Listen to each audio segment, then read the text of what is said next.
اعوذ باللہ من الشیطان الرجیم بسم اللہ الرحمن الرحیم اللہم صلی علی سیدنا محمد وعلی آل سیدنا محمد بعدد کل ذرۃ مئۃ الف الف مرتين۔ سورہ آل عمران آیت نمبر 110۔ اچھا، اب اللہ تعالیٰ ہمیں فرماتا ہے کنتم خیر امۃ اخرجت للناس۔ اللہ کہہ رہا تم ہو بہترین امت جن کو جو لوگوں میں سے نکالے، جن کو لوگوں میں سے نکالا ہے اللہ نے۔ کن لوگوں میں سے نکالا ہے؟ اس سے پہلے بہترین امت کون تھی؟ یہود و نصارہ، بنی اسرائیل۔ انہوں نے اللہ کا کہنا نہیں مانا، اللہ کی نافرمانی کی، تو اللہ تعالیٰ نے اب ہمیں چن لیا ہے، یعنی امت محمدیہ کو چن لیا ہے۔ پہلے بنی اسرائیل تھی، یہود نصارہ، لیکن انہوں نے اپنے پیغمبروں کی نافرمانی کی، حد سے تجاوز کی، اللہ کے قانون کو قانون شکنی کی، تو اللہ تعالیٰ نے ان سے یہ اعزاز چھین لیا، اور وہ اعزاز اللہ تعالیٰ نے مجھے دیا ہے۔ دیا کیوں ہے؟ اب یہ مجھے دیکھنا ہے کیوں دیا ہے۔ تامرون بالمعروف وتنہون عن المنکر، اس لیے دیا ہے کہ تم نیکی کا حکم دو اور برائی سے روکو۔ وتؤمنون باللہ، اور تمہیں اللہ پہ یقین ہونا چاہیے، ایمان ہونا چاہیے۔ وَلَوْ آمَنَ أَهْلُ الْكِتَابِ لَكَانَ خَيْرًا لَهُمْ، اور یہ اہل کتاب یعنی بنی اسرائیل اگر صحیح ہوتے تو ٹھیک ہوتے، کتاب کے مطابق ایمان لاتے تو یہ ان کے لیے بہتر تھا۔ منہم مومنون، لیکن اس میں کچھ مومن بھی ہے، وَأَكْثَرُهُمُ الْفَاسِقُونَ، لیکن اکثر فاسق ہیں۔ فاسق مطلب قانون شکن ہے۔ اب وہ قانون شکن اللہ تعالیٰ کے نافرمان ہوئے، قانون شکن ہوئے، اللہ کی قانون کو توڑا، قرآن اور اس کو تورات، زبور، انجیل، جو بھی کتابیں ان کے پاس آئیں اور پیغمبر آئے، ان کی نافرمانی کی اور اللہ کے قانون شکنی کی، تو اللہ تعالیٰ نے ان کو مغضوب علیہ بنا دیا، یعنی اب ان پہ اللہ کی لعنت ہے۔ اب وہ نکل گئے، اللہ بہترین امت سے وہ نکل گئے۔ اب یہ اعزاز ہمارے پاس آ گیا، اب یہ اعزاز ہمارے پاس آ گیا رسول پاک صلی اللہ علیہ وسلم کی برکت سے، لیکن اس کی مجھے قیمت ادا کرنی ہے۔ ہر ایک کو یہ یاد رکھیں کہ ہر ایک جو ہے وہ اللہ کا نمائندہ ہے۔ تو اب اس کے لیے اللہ تعالیٰ نے کہا کہ تمہیں چنا گیا ہے، لیکن تمہارا ایک کام ہے کہ تم نیکی کا حکم دو گے اور برائی سے روکو گے۔ اب اگر ہم دیکھیں یہاں اس میں اللہ تعالیٰ نے مجھے یہ کہا ہے، تو کیا میں یہ کر رہی ہوں؟ تو مجھے اپنے سے سوال پوچھنا چاہیے، کیا میں یہ اس حکم کی تعمیل کر رہی ہوں؟ کیا اس پہ میں نے خود عمل کیا ہے؟ اور کیا میں اپنے ارد گرد لوگوں کو برائی سے روک رہی ہوں اور نیکی کی طرف بلا رہی ہوں؟ اگر جواب ہوگا تو ہم کہیں گے نہیں۔ لیکن اللہ کا شکر ہے، اللہ تعالیٰ نے ہمیں موقع دیا اور ہم سب ایک جگہ جمع ہوئے اس مقصد کے لیے، اور اب ہم نے عزم کر لیا ہے، پکا ارادہ کر لیا ہے، نیت باندھ لی ہے کہ اب ہم اللہ کی منشا کے مطابق، اللہ کی مرضی کے مطابق، اللہ کو پانے کے لیے اللہ کے حکم قرآن و سنت کے مطابق زندگی گزاریں گے۔ پہلے خود سمجھیں گے، جانیں گے، اس پہ عمل کریں گے، اور پھر ہم اپنے ارد گرد جو جتنی ہماری طاقت ہے ان تک ہم اپنا پیغام پہنچائیں گے عمل کے لحاظ سے۔ زبانی تو بہت لوگ پہنچا رہے ہیں، زبانی کے لیے تو آپ کے مدرسے بھرے ہوئے ہیں، آپ کے علماء بیٹھے ہوئے ہیں، آپ کے مفتی بیٹھے ہوئے ہیں، لیکن کوئی نہیں پہنچا رہا۔ اب ہم عورتوں کو، اب ہم لوگوں نے یہ مشن، اللہ کا شکر ہے اللہ تعالیٰ نے ہمیں توفیق دی، اللہ کی توفیق سے ہم لگے ہوئے ہیں، اور آپ لوگ میرے ساتھ شامل ہیں۔ تو اب ہماری نیت یہ ہے اللہ تعالیٰ کی توفیق سے کہ اللہ ہمیں توفیق دے، اس قابل بنائے کہ ہم اس پہ عمل کریں اور اللہ کے اس حکم کے مطابق اپنی زندگی کو بسر کریں، اور اللہ پہ وہ کامل یقین لائیں۔ تؤمنون باللہ، یعنی وہ یقین لائیں جو اللہ چاہتا ہے، جو حق ہے، یعنی اللہ کو پہچاننے کا حق ہے مجھے کہ میں اس کو اس طریقے سے پہچانوں جو وہ ہے، یعنی اس کو جانو پہچانو. ظاہر اپنی استعداد کے مطابق ہوگا، اپنے محبت اپنے عشق کے مطابق ہمارا وہ یقین بڑھتا چلا جائے گا. تو ہمیں اپنے اس یقین کو پختہ کرنا ہے. ابھی تو ہمارا یقین نہیں ہے کیونکہ ہم قرآن و سنت کے مطابق زندگی نہیں گزار رہے. اب ہم کوشش کر رہے ہیں، تو اب ہمیں بعمل زندگی گزارنی ہے اور اللہ پہ پورا کامل یقین رکھنا ہے. اللہ کہہ رہا کہ وہ جو بنی اسرائیل تھے ان میں بھی اچھے لوگ تھے، لیکن اگر وہ لوگ سب لوگ اہل کتاب اگر جو اللہ تعالیٰ نے ان کو مشن دیا تھا، جیسے مجھے مشن دیا ہے، جیسے مجھے قرآن دیا ہے، جیسے مجھے رسول پاک صلی اللہ علیہ وسلم دیے، ایسے اللہ تعالیٰ نے ان کو بھی دیے تھے. بنی اسرائیل میں بہت پیغمبر آئے، کتابیں بھی آئیں، سب کچھ آئی، لیکن انہوں نے اس کی قدر نہیں کی، وہ ناشکری کرتے رہے، اس کو جانا نہیں، پہچانا نہیں، دنیا کی محبت میں لگے رہے. تو اللہ تعالیٰ نے ان سے وہ بہترین امت کا اعزاز چھین لیا اور اب ان پر مغضوب علیہ، یعنی اللہ کی رحمت سے اب وہ دور ہو گئے. اب ہمیں سوچنا ہے کہ کہیں ہم اللہ کی رحمت سے دور نہ ہو جائے. اگر اس وقت دیکھا جائے تو ہم مسلمان سب ہیں اللہ کی رحمت سے دور ہیں، کیونکہ ہم کہاں ہے مسلمانی، کس جگہ مسلمان حکومت ہے، کون سی مسلمان کے پاس طاقت ہے، کون سی پاور ہے مسلمان کے پاس. اللہ تعالیٰ جو اللہ کا ولی ہوتا ہے، جو اللہ کا دوست ہوتا ہے، اس کو تو یہ جو دنیا کی حکومتیں ہیں یہ تو اس کی ہیں، یہ تمام سلطنتیں، یہ تمام ہر چیز اللہ تعالیٰ نے اس کے لیے کی ہے، اس کو دی ہے یہ تمام. کتنے عرصے تک مسلمان حکمرانی کرتے رہے اور اللہ کا پیغام پہنچاتے رہے. تو حکمرانی یہ جو دنیا کی اللہ تعالیٰ نے مجھے دی ہے، لیکن میں تو جب مجھے ملے گی جب میں اللہ کے آگے سر نگو ہو جاؤں گی، یعنی اپنی مرضی چھوڑ کر میں اللہ کو لے لوں گی، اللہ کے رنگ میں رنگ جاؤں گی، اور میں اس دنیا کو اور اپنی زندگی کو اور اپنی جسمانی صلاحیتوں کو اور اللہ تعالیٰ نے مجھے دنیا میں جو نعمتیں دی ہیں اس کو میں اس طریقے سے استعمال کروں کہ مجھے اللہ مل جائے. سارا مقصد ایک ہی مقصد ہوگا، رب کو پانے کا، رب کے ملاقات کا، رب کے دیدار کا، دنیاوی کوئی مطلب نہیں ہوگا. تو اللہ کہتا ہے ان میں جو بنی اسرائیل تھے، اللہ تعالیٰ کہہ رہا ہے ان میں نیک لوگ بھی تھے لیکن اکثر فاسق تھے.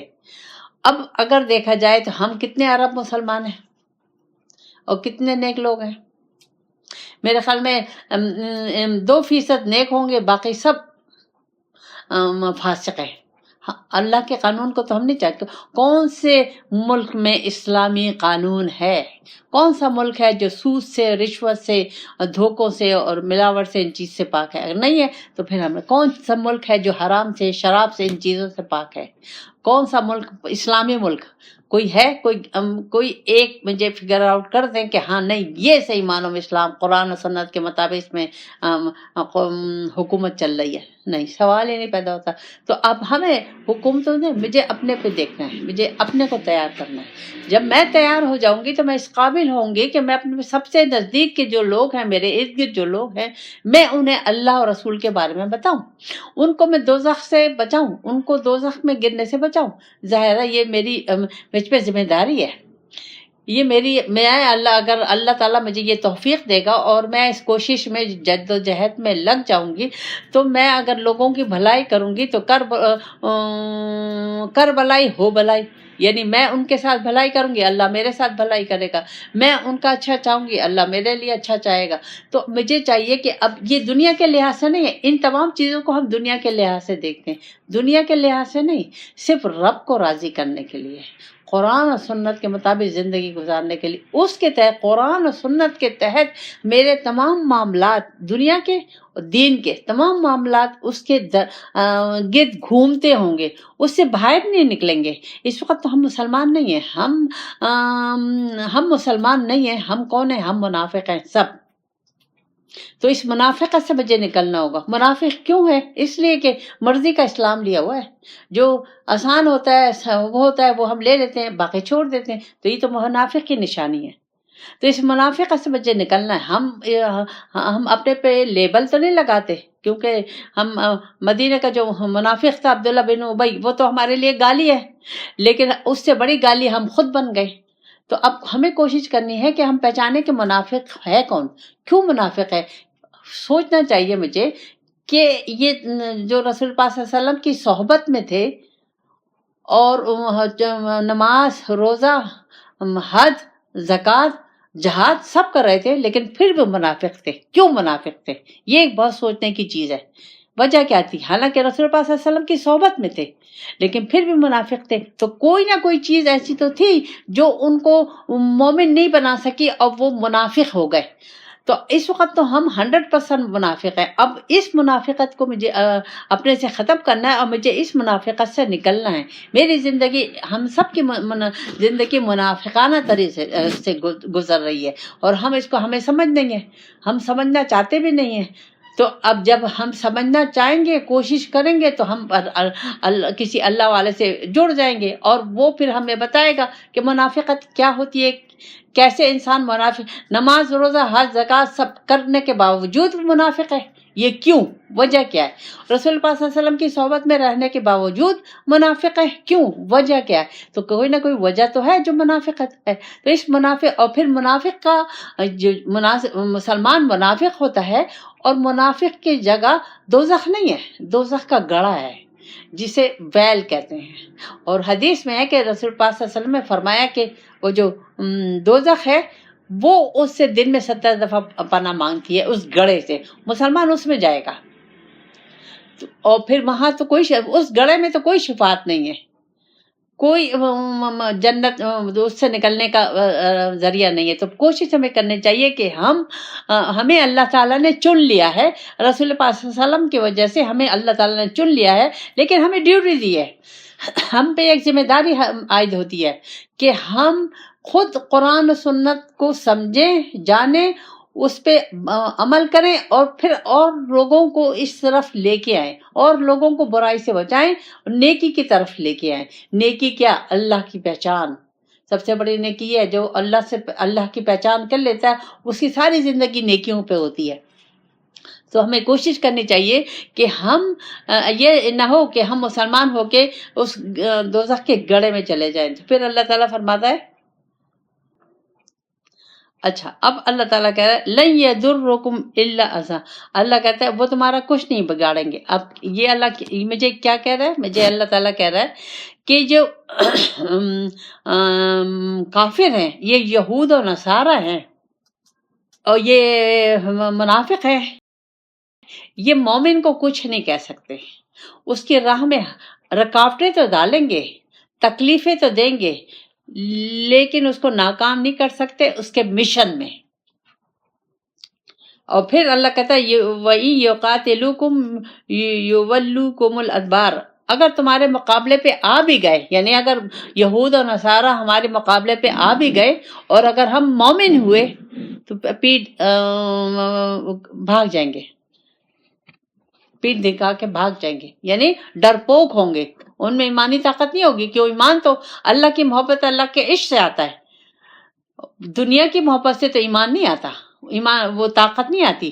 تو اب ایمان، وہ اصل ایمان، ایمانی طاقت اور دنیا کا خوف جو ہمارے دلوں سے نکلتا ہے وہ صرف اللہ اور رسول کی محبت اور اللہ کے خوف سے نکلتا ہے. جب اللہ اور رسول کو ہم لے لیتے ہیں اور اللہ رسول کے حکم کے مطابق زندگی گزارتے ہیں تو ہماری میں ایمانی قوت آتی ہے، طاقت آتی ہے، پھر ہم کسی سے نہیں ڈرتے. تو یہ اگر ہمارے مقابلے میں آئے بھی، اب اس کو ہمارے سامنے اس وقت یہود اور نصارہ تو نہیں ہے، ہم عورتیں ہیں، ہم لگے ہوئے، اس وقت ہم اس کو سمجھیں گے ایسے کہ کوئی بھی میرا مخالف مجھے تکلیف دینے چاہے گا تو وہ تکلیف تو دے دے گا، لیکن مجھ پہ غلبہ نہیں پا سکتا، مجھے اس راستے سے نہیں ہٹا سکتا، میرے اس مشن کو ناکام نہیں کر سکتا، مجھے اس مشن میں شک و شبہ نہیں ڈال سکتا، کیونکہ میرا یقین اللہ پہ ہے.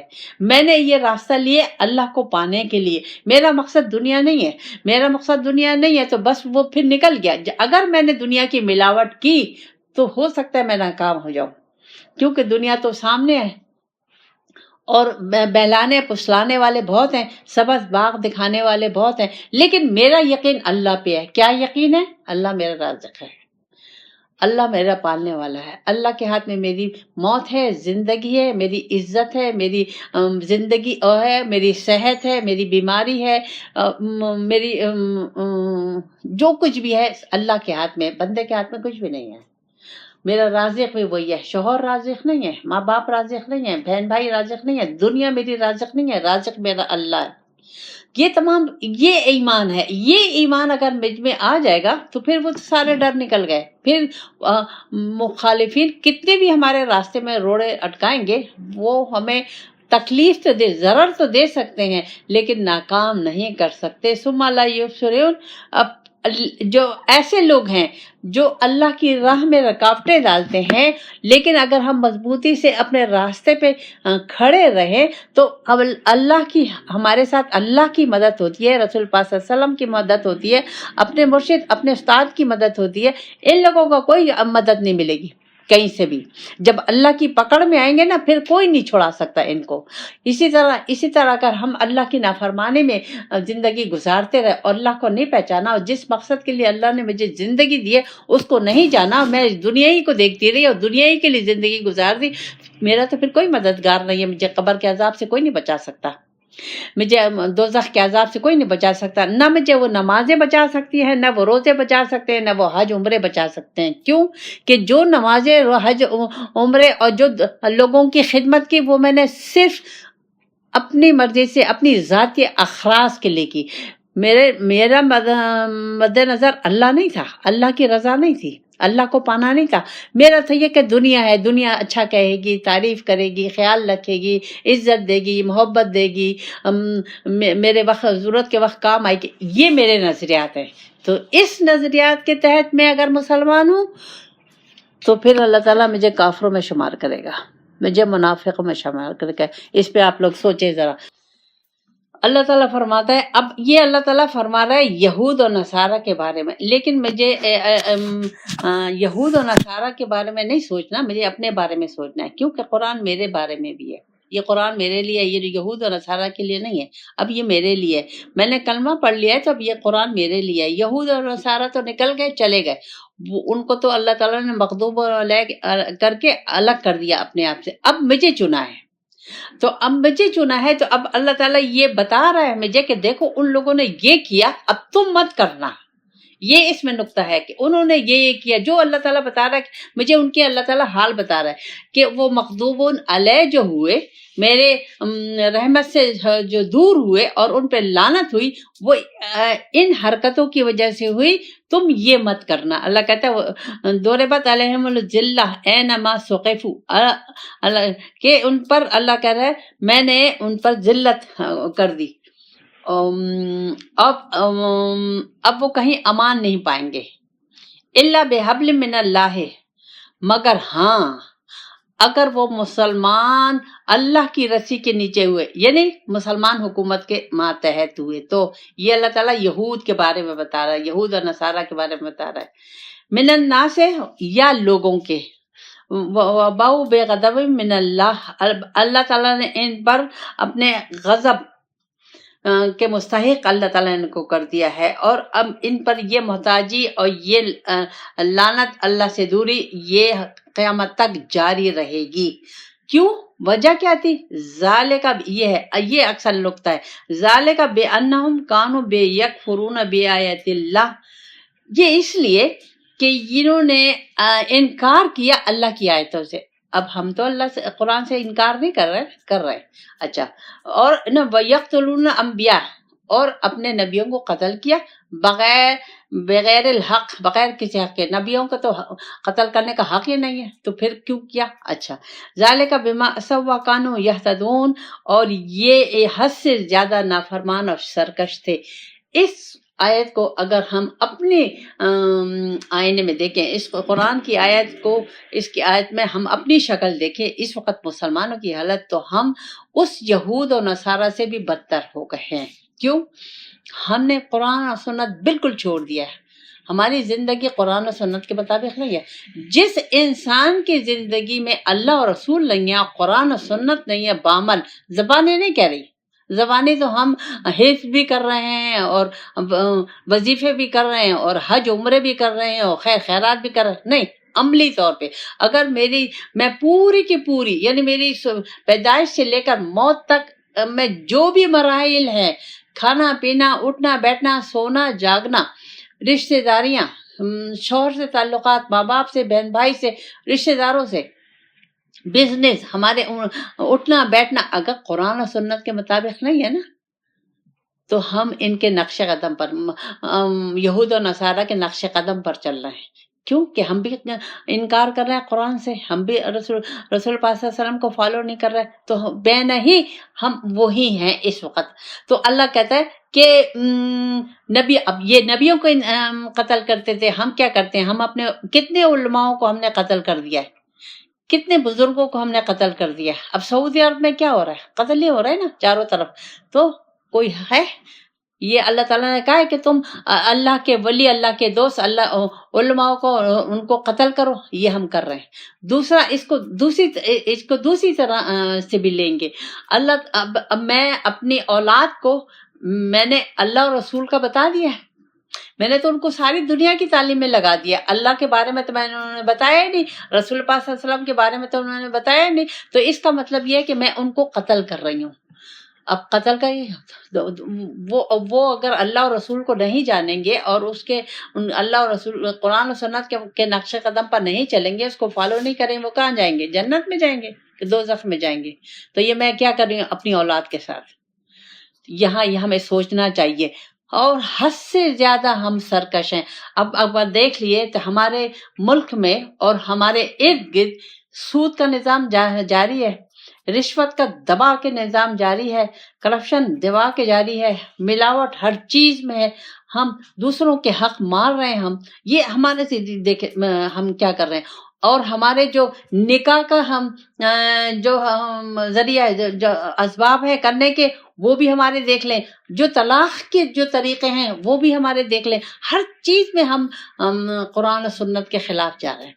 کون سی زندگی، کون سا راستہ، کون سا پہلو ہم نے قرآن و سنت کے لیا؟ کوئی نہیں لیا.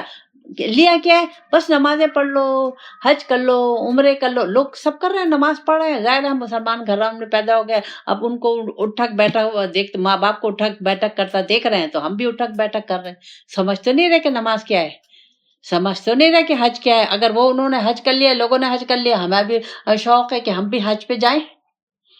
اب ہمیں معلوم نہیں کہ حج ہے کیا، بس سب جا رہے ہیں، ہم بھی جا رہے ہیں.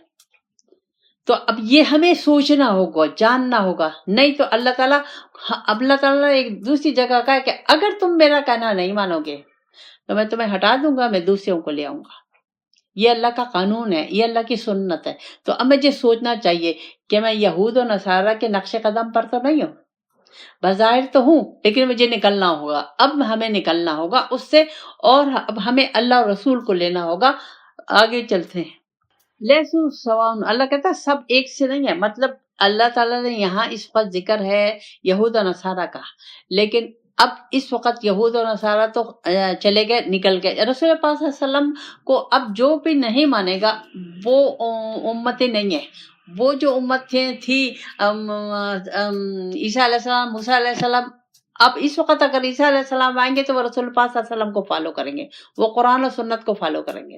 تو وہ تو اپنے زمانے میں تھی. اللہ تعالیٰ مجھے مثال کے طور پہ بتا رہا ہے کہ بھائی سب ان میں خراب نہیں تھے، سب ان میں ایک سے نہیں تھے. من اہل الکتاب، یعنی جن کے پاس کتاب تھی، تورات و زبور. امت قائمۃ یتلون، وہ ایک حق پر تھے، یعنی ان میں نیک لوگ بھی تھے، بہت سے نیک لوگ تھے اس میں اس وقت، اور اللہ کی آیتیں پڑھتے تھے اور سجدے کرتے تھے اور رات کو عبادت کرتے تھے. اب اس کو میں اپنے اس میں لاؤں گی. اب کتنے عرب مسلمان ہیں، تو سارے کے سارے تو گناہگار نہیں ہیں. کوئی نہ کوئی تو جس کی وجہ سے یہ اس وقت ہم مسلمانوں پہ وہ اللہ کا عذاب، بڑا عذاب نہیں آیا، اسی وجہ سے نہیں آیا. دو وجہ ہیں، ایک تو رسول پاک صلی اللہ علیہ وسلم وجہ ہے، دوسرا کوئی نہ کوئی کہیں نہ کہیں اللہ والے ہیں، وہ قرآن و سنت کے مطابق زندگی گزار رہے ہیں. کہیں نہ کہیں ایک ایسی جماعت ہے، اور یہ اللہ کہتا ہے کہ قیامت تک ایسی جماعت رہے گی اور قرآن و سنت کے مطابق زندگی گزار. اب اللہ تعالیٰ مجھے کہہ رہا ہے کہ دیکھو، اگر تم چاہتے ہو کہ تم اللہ کو کا دیدار کرو اور تمہیں جنت الفردوس ملے، ظاہر ہے ہر کوئی چاہتا ہے کہ مجھے اللہ کا دیدار اور جنت الفردوس ملے. کون انکاری ہے؟ کوئی نہیں انکاری. لیکن اس کے لیے مجھے جدوجہد کرنی ہے. اس کے لیے مجھے قرآن و سنت کو سمجھنا ہے، اللہ کو جاننا ہے، مجھے اپنی پیدائش کا مقصد جاننا ہے، مجھے پھر سب جاننے کے لیے میں خود سے قرآن و سنت کو نہیں سمجھ سکتی، مجھے کچھ ایک ایسا استاد چاہیے جو قرآن و سنت کا ماہر ہو، مدرسے والے نہیں، وہ استاد جس کا اللہ سے کنیکشن ہو، جو اللہ سے تک پہنچ چکا ہو، جس کی رسائی اللہ تک ہو، رسول پاک صلی اللہ علیہ وسلم تک، تو وہ وہ میرے لیے ایک روحانی ڈاکٹر ہوگا۔ وہ میرا، جب میں اس کو لوں گی تو وہ میرا تزکیہ نفس، میرے اخلاق کی پاکی، روح کی پاکی، ذہن کی پاکی، معاملات کی صفائی، یہ سب وہ صاف ستھرا تزکیہ نفس کرے گا، اور پھر میرے دل میں اللہ کا خوف، اللہ کی محبت، رسول پاک صلی اللہ علیہ وسلم کی محبت، ہر چیز کی وہ مجھے میرے دل میں، میرے دماغ میں سب کچھ میرے وہ ڈال دے گا۔ وہ جب نور آ جائے گا تو مجھے ہر چیز کی سمجھ میں آ جائے گی۔ پھر اللہ تعالیٰ فرماتا ہے یؤمنون باللہ والیوم الآخر۔ اب اللہ تعالیٰ مجھے بتا رہا ہے کہ کون لوگ ہیں اللہ والے، متقی و پرہیزگار، اللہ کے دوست، اللہ کے نائب، خلیفۃ اللہ۔ کون ہے وہ؟ جو اللہ پر یقین کرتے ہیں اور قیامت کے دن پر۔ یہ بہت ضروری ہے، قیامت کے دن پر یقین بہت ضروری ہے۔ جب تک ہمارا قیامت کے دن پر یقین نہیں ہوگا، ہم نیک اعمال نہیں کر سکتے، کیونکہ ہر عمل کا نتیجہ ہے اور وہ نتیجہ قیامت کے دن نکلے گا۔ وَيَأْمُرُونَ، اور بالمعروف نیکی کا حکم دیتے ہیں، وَيَنْهُونَ عَنِ الْمُنْکَرِ، اور برائی سے خود بھی رکتے ہیں، دوسروں کو بھی روکتے ہیں، وَيُسَارِعُونَ فِي الْخَيْرَاتِ، اور اللہ کے نیک کاموں میں دوڑتے ہیں۔ ایک دوسرے سے مقابلہ ہوتا ہے، جیسے حضرت ابوبکر، حضرت عمر رضی اللہ عنہ کا ہمیشہ مقابلہ رہتا تھا، تو ایسا مقابلہ ہوتا ہے۔ اولئک من الصالحین، یہی نیک لوگ ہیں۔ اب سب سے پہلے میں اپنے آپ کو اس صورت کی روشنی میں، اس صورت کے آئینے میں اپنے آپ کو دیکھوں گی کہ کیا میرا اللہ پہ یقین ہے۔ اگر جواب میں جانوں تو نہیں میں آئے گا۔ کیوں؟ کہ جس کا اللہ پہ یقین ہوتا ہے وہ کبھی غمگین نہیں ہوتا، وہ کبھی پریشان نہیں ہوتا، وہ کبھی اداس نہیں ہوتا، وہ کبھی ڈپریشن میں نہیں جاتا، وہ کبھی برے لوگوں میں نہیں بیٹھتا، بری محفل میں نہیں بیٹھتا، برے لوگوں سے تعلقات نہیں رکھتا، دنیا والوں سے محبت نہیں کرتا۔ دل کی جو محبت ہے وہ دنیا والوں سے نہیں ہوتی، اس کی محبت صرف اللہ والوں سے ہوتی ہے۔ اچھا، اور اسے یقین ہوتا ہے کہ میرا رازق اللہ ہے، میری زندگی اس کے ہاتھ، موت اس کے ہاتھ میں، میری بے عزتی بھی اس کے ہاتھ میں، میری صحت بھی اس کے ہاتھ میں، سب کچھ اس کے ہاتھ میں۔ وہ کبھی بھی انسانوں کی طرف نہیں دیکھتا، وہ صرف اللہ اور رسول کو دیکھتا ہے بس، اور اپنے ہر عمل پہ نظر رکھتا ہے کہ اس کا نتیجہ آخرت میں کیا نکلے گا۔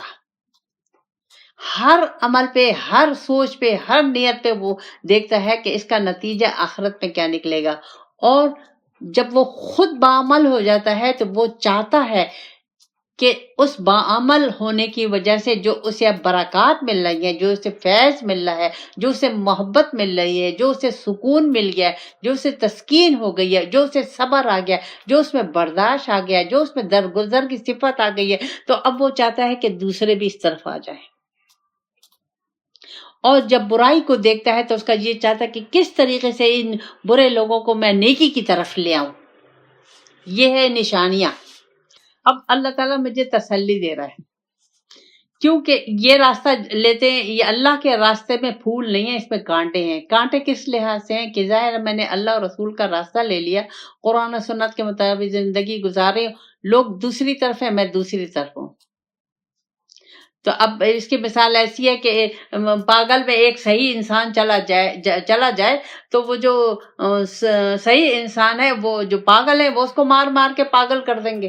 تو اسی طرح تو اب وہ بندہ جس نے اللہ کا راستہ لے لیا، اللہ کو مقصد زندگی بنا لیا، تو اللہ کہہ رہا ہے پریشان نہیں ہونا، تم جو بھی نیکی کرو گے، جو بھی بھلائی کرو گے، تمہیں اس کا فائدہ ہی ہوگا، تمہاری نیکی کو ضائع نہیں کیا جائے گا، اس نیکی میں کوئی کمی بیشی نہیں کی جائے گی، تمہارا کہیں بھی کوئی تمہارا حق نہیں مارا جائے گا۔ اب دیکھیں یہ تمام چیزیں جو ہیں یہ دنیا کے لحاظ سے ہیں کہ ہم کہتے ہیں ہم نیکی کرتے ہیں، لوگ ہمارے ساتھ برائی کرتے ہیں، ہم لوگوں کو سمجھ میں نہیں آتا، ہم نیکی کر رہے ہیں وہ ہمارے ساتھ برائی کر رہے ہیں، ہمیں تکلیف دے رہے ہیں، ہمیں ذلیل کر رہے ہیں، ہم پہ باتیں، یہ تمام چیزیں نہ تو جو اگر مجھے نیکی کے بدلے میں برائی مل رہی ہے، نیکی کے بدلے میں تکلیف مل رہی ہے، تو میرا اتنا ظرف ہونا چاہیے، میں اتنی برداشت ہونا چاہیے، مجھے اتنا صبر ہونا چاہیے، کیونکہ میری نظر اللہ پہ ہے۔ اور پھر میں یہ جانتی ہوں کہ جو کچھ میں نے اب اللہ کا راستہ لے لیا تو اب اللہ تعالیٰ میرے امتحان تو لے گا، میرے ٹیسٹ تو لے گا، میری محبت کے دعوے کے، میرے اس راستے میں آنے کے، تو ایسے تو آسانی سے مجھے یہ راستہ نہیں ملے گا۔ اس میں بہت آپ کو جیسے سونا جو سونار ہے وہ بھٹی میں ڈال کے اس کے میں پلگاتا ہے آگ سے، اسی طرح مجھے اللہ تعالیٰ آزمائے گا۔ اللہ نے مجھے کہا ہے کہ جب تم میرا راستہ لو گے تو میں تمہیں آزماؤں گا، مال سے، جان سے، پھلوں سے، عزت سے، بے عزتی سے، دنیا سے، ہر چیز سے آزماؤں گا، اللہ نے کہا ہے۔ تو اب مجھے تیار ہو جانا چاہیے کہ میں نے اللہ کو لیا ہے، اب اللہ کو راستہ اللہ کو لینے کے لیے، یعنی اللہ کے کو مقصد اللہ کے لینے کا مطلب ہے اللہ کو مقصد زندگی بنانا۔ میں جو کچھ کر رہی ہوں دنیا میں، جو کچھ خدمت کر رہی ہوں، عام یہ جو ہم ڈیوٹی دے رہے ہیں یہی ہم ڈیوٹی دیں گے، لیکن نیت چینج ہو گئی تو ہماری طریقہ کار چینج ہو جائے گا بالکل، کیونکہ اللہ اور رسول کے حکم کے مطابق ہوگا۔ ہر وقت نظر ہوگی کہ میں یہ جو بھی ڈیوٹی دے رہی ہوں میرا رب تو ناراض نہیں ہو جائے گا، میری زبان سے جو کچھ نکلے گا اس کو 100 دفعہ میں جان چکی کہ اللہ اور رسول ناراض تو نہیں ہو جائے گا۔ میری ہر چیز، ہر اس میں اللہ اور رسول ہی کو دیکھتی رہوں گی کہ وہ ناراض نہ ہو جائے۔ دنیا ناراض ہوتی ہے ہو جائے، مجھے اس کی پرواہ نہیں، میرا رب مجھ سے ناراض نہ ہو، کیونکہ وہ میرا محبوب ہے۔ اب میں نے اس کو محبوب بنا لیا، اب وہ مجھے آزمائے گا تو صحیح، میں تو دعویٰ کر رہی ہوں وہ میرا محبوب ہے، اب وہ مجھے آزمائے گا نہیں، میرے امتحان نہیں لے گا۔ اور یہ اسی طریقے سے اب سامنے تو لوگ ہوں گے، پیچھے اللہ ہوگا۔ جو تکلیفات آتی ہیں یہ یقین کریں، کیونکہ ایک پتا بھی اللہ کے حکم کے بغیر نہیں ہل سکتا، پھر یہ دنیا کے لوگ ہمیں کیا تکلیف دے سکتے ہیں؟ کون ہمیں راحت دے سکتا ہے؟ کون ہمیں محبت دے سکتا ہے؟ یہ سب کے پیچھے اللہ ہے۔ جو بھی تکلیف مل رہی ہے اس کو پہلے مجھے اپنے عمل کو دیکھنا چاہیے، اگر عمل میرا قرآن و سنت کے مطابق ہے تو سمجھ لو کہ اللہ تعالیٰ کا امتحان آ گیا، ٹیسٹ آ گیا، تو پھر پریشانی کا کی؟ تو محبوب کی طرف سے کوئی چیز آئے تو پھر تو پریشانی نہیں ہوتی، پھر تو اس کی ہر ادا، ہر چیز محبوب لگتی ہے۔ اور یہ نہیں کہ اللہ تعالیٰ، جب ہم اللہ کو محبوب بنا لیتے تو اللہ تعالیٰ ہمارا ہاتھ پکڑ لیتا ہے، اللہ کی طرف سے سکون آنے لگتا ہے، اللہ کی طرف سے وہ نور آنے لگتا ہے، اللہ کی طرف سے وہ سمجھ آنے لگتی ہے، نقطے سمجھ میں آنے لگتے ہیں، پریشانی تو ہے ہی نہیں۔ تو وہی اللہ تعالیٰ کہہ رہا ہے کہ تمہارا حق نہیں مارا جائے گا، تمہاری عمل کی ناشکری نہیں کی جائے گی، تمہیں پورا حق دیا جائے گا۔ اور واللہ علیم بالمتقین، اور اللہ کو معلوم ہے کون کس لحاظ سے کر رہا ہے، دنیا کمانے کے لیے کر رہا ہے کہ مجھے پانے کے لیے کر رہا ہے، دنیا کے ڈر سے کر رہا ہے کہ میرے ڈر سے کر رہا ہے۔ تو یہ اصل چیز ہے۔ تو مجھے قرآن کو سمجھنا ہے، تو اس سمجھنے کے لیے مجھے اللہ والوں کو لینا ہے، انتہائی ضروری ہے، انتہائی ضروری ہے۔ سب سے میں نے آپ لوگوں سے کہا ہے آپ لوگ کوشش کریں کہ کوئی وقت کے امام کو پہچانیں، ڈھونڈیں، جستجو کریں اور اللہ سے دعا مانگیں، اللہ تعالیٰ ہمیں اپنے تیرے راستے پہ آنا چاہتے ہیں، تجھے پانا چاہتے ہیں، ہمیں بتا دے، کوئی ہمیں ملا دے اللہ والے سے، تاکہ ہم اس کو سنیں، اس کو جانیں، اس کو پہچانیں اور اس کے ذریعے تجھ تک پہنچ جائیں۔ اللہ تعالیٰ ہمیں توفیق دے۔ ربنا آتنا فی الدنیا حسنۃ وفی الآخرۃ حسنۃ وقنا عذاب النار۔